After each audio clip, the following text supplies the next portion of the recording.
going to answer your questions here, Andrew. So, okay, first part here is it true that the astral world, when we dream, is connected to the current physical world? Well, yes, it is. It's simply another dimension like the physical world. It's all very simple stuff. Okay.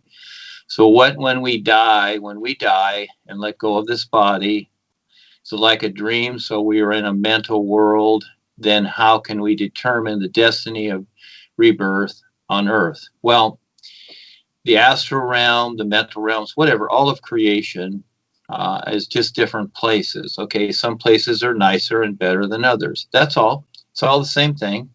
Your real awareness operates these 5 bodies. And so when you let this body go, you're simply going to be in the astral realm because you have no relationship here anymore. You no longer have this body.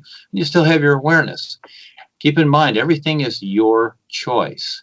Does the mental world authority care to regulate the destiny of their ignorance so they are reborn again and forget like me?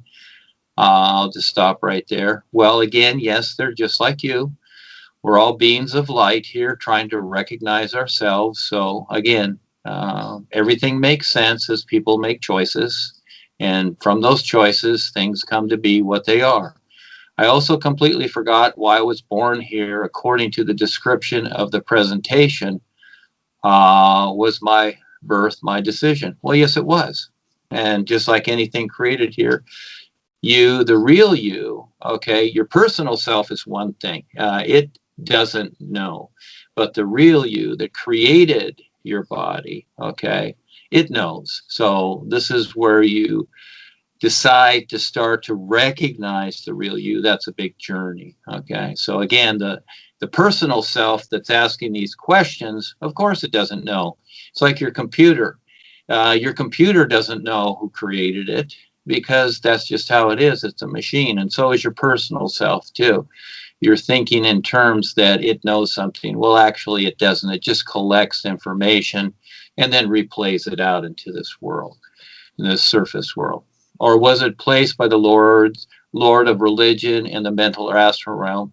Please be as simple as possible.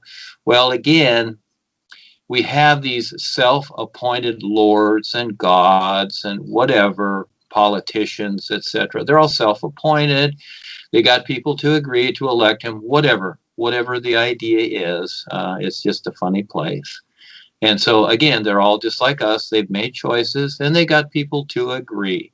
So, again, you are the decider where you're going to go, what you're going to do, etc. You know, if you want to buy a house, you decide to buy it. You decide to, in this world, you got to work for it, get money, buy the house. You decide to make the payments or not. See, you put yourself in that position of deciding to make the payments or not. And if you don't want to, you just leave and the bank takes back the house. Whatever. So if the next question, so if the final is all is and have transcended this realm of creation, then we are free and we can desire to be anything in all of nature. Then if I choose to be reborn in the world, is karma still there for me?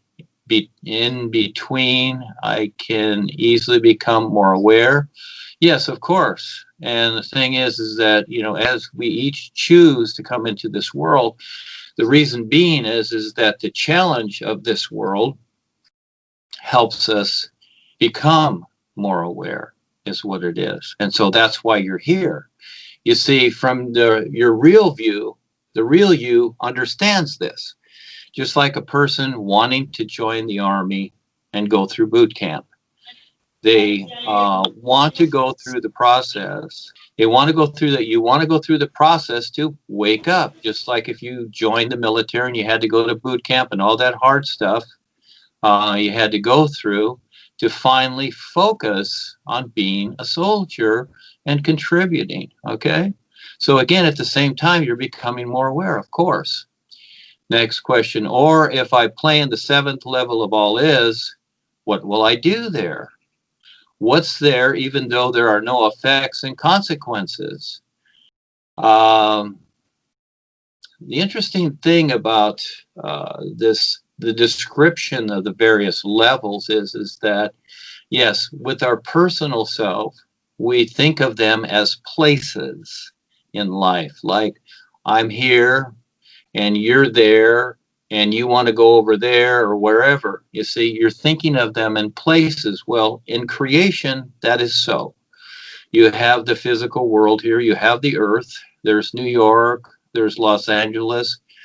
There's Italy, there's Russia, there's Rome, there's whatever. Okay, all these different places. These are places. Okay, you go from here to there because we have this experience of movement or travel. Well, in the real universes, there is no travel. It's an isness. It's a recognition. It's a real recognition. So the journey just got a lot bigger. And what do you do there? Well, it's an endless recognition, and you decide as you recognize what this reality is, you decide for yourself what you will be doing there, you see. But until you get there, you have no idea, because it's the personal self asking the question, you see, and the personal self won't be there. So first you have to recognize the real you, and then recognize this isness, this endless isness, and what you will be doing endlessly. It's not eternity or forever. It's not that or infinity. No, those ideas are in creation. It's an endless isness of recognition. It's not a place that you're going to, okay? And so, and the last part is, isn't that a borning one authenticity? I'm not sure what that means. But anyhow, I've basically answered these questions. And again, the new presentation is providing real references to the isness life is. We've been taught, just like in religion, that controls people, that, oh, if you're a good person, you will go to a designated heaven created by the dark forces to keep you there. And yes, you'll basically agree to come back into reincarnation, because they will market you with some cute ideas, pretty words to enhance you to come back and continually support the systems here and be a slave. That's your choice. So the new presentation is real opportunity to better understand and eventually recognize the real you and the real universes that is endless. But you got to figure that out. Okay, go ahead, Val. I think he meant boring authenticity. I'm not sure, but boring, well, boring to me would be cause and effect, and just knowing that whatever you do, there's going to be an effect, and that's kind of a given, although you may not see it, because creation is huge. So the cause and effect idea and process is like you never know what's going to come up from what you've created, but it's still cause and effect. Whereas the isness is, it's always new. It's always like unknown. So it's, in that way, it's not boring at all. It's rather an adventure and a risk-taking position. So. Yes, from the personal self here, I understand. I went through this process. I see that. And over the years, sharing this with people, they would comment. They would go, gee, it sounds boring. I mean, compared to here. Well, yes, it does, until you recognize it, you see. And actually, it's just a whole lot better, because it's real. Everything here is a fabrication. It's all made up. All creation is made up. All creation is the same. There's no difference. What we've got here is an indoctrination of differences, labels, ideas, definitions. This is all made up stuff, is all it is. The reason you're in creation is to utilize creation to provide some kind of reference to eventually recognize what all life is. That's what all creation is for. It's not that you came here to get a job and make money and have a good life and create a la-la land. Well, you can do that, and you can stay here as long as you want. That's up to you. You have free will. But that's not why the isness life is, the all is, has provided creation. That's not the idea. That would be like your parents, you know, when you were a very young child, you were in a baby crib. With the idea being that they provided you the baby crib, so you stay in the baby crib, that's it. You strap that to your back wherever you go. Wouldn't that be kind of funny? Well, creation is the same thing. It's the baby crib. That's all it is. And as Paul brought this out in his time, he was the babysitter. He just simply started off with the ideas. Now this is the new nowness. One of the experiences that I've had over the years, and the latest one with the membership of Joni's Reptilian Ekankar, is that I saw them like all of them sitting in a room like pizza dough. They were all stuck together. You couldn't even tell them as people.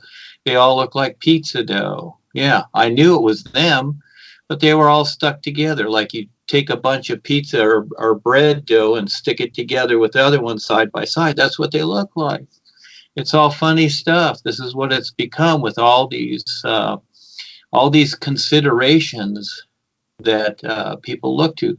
There's only one true reality, the all-isness, the endless isness of the real universes that I refer to.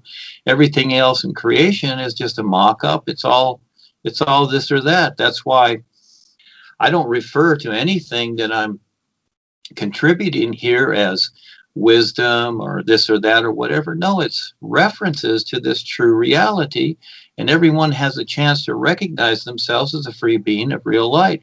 All other considerations are foo-foo. They're just a bunch of nonsense. And unless people step up and stand real with real guides or the isness, well, they've made their choice, whatever they're doing. And the end result is they will face it, and that's where they'll be. They'll be confined by themselves in all tap line. Of course, it'll look good here on the surface world, but it'll all equal nothing, as it always has.